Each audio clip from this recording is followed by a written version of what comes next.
അമ്മ വെച്ച ഈച്ച പിടിച്ചുന്ന സൂത്രനാണ്. കണ്ടോ?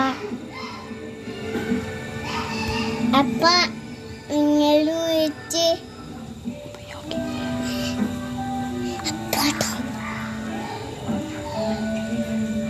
അതാണ്